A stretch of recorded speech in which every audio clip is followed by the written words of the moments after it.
OBE Guideline Number 3. Be prepared for unusual phenomena. It's important to know about separation signals, also known as the vibrational state, from the very beginning. There's a particular state of consciousness on the edge of falling asleep known as the hypnagogic state.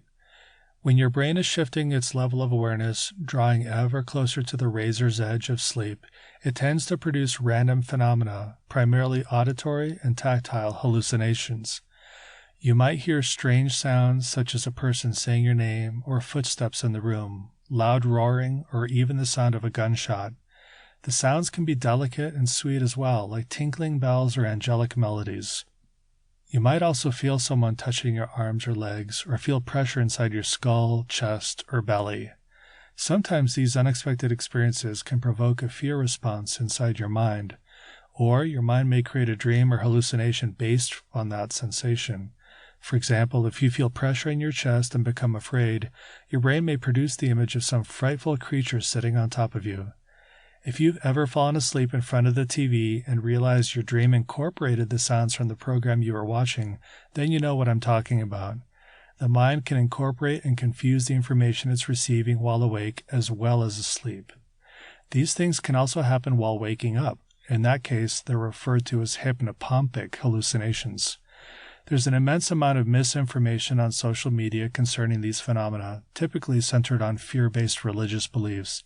I urge you to avoid and ignore these kinds of messages, particularly because your own beliefs, including those you unknowingly absorb from the internet, have a great deal of influence over how you respond to these sensations and sounds when they occur. Instead, I encourage you to take any strange occurrence as a positive sign. If you are conscious enough to perceive any of these phenomena while you're on the fine line between being asleep and awake, then you're ever so close to consciously separating from your body. Therefore, you might look forward to experiencing these things instead of fearing them when they occur. Here's an exercise to help you become relaxed and comfortable with hypnagogic phenomena. First, lie down in a room where you can be alone. Doing this in the darkness and quiet of nighttime is ideal. Take a few minutes to relax, whether you're lying down on the couch, in bed, or on the floor. Then, spend some time pretending that an invisible person is gently brushing or poking your arms and legs, pulling your toes, or twirling your hair. You'll likely notice that your heart rate increases, and you might have other feelings of anxiety. First, remember that you're creating all of this yourself.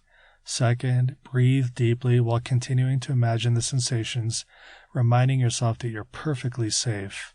Continue doing this until your heart rate has returned to normal and your body and mind feel completely relaxed and peaceful. Then, perhaps the next day, repeat the exercise, but imagine that you can hear noises in the room all around you. Listen for creaking sounds in the floor, walls, and windows.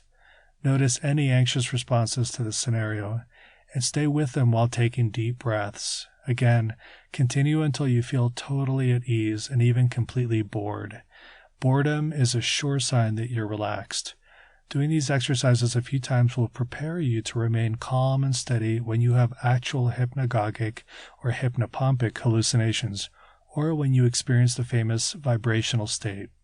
To keep listening to this audiobook, I've left you a link in the description so you can do it, at no cost thanks to Audible's 30-day free trial.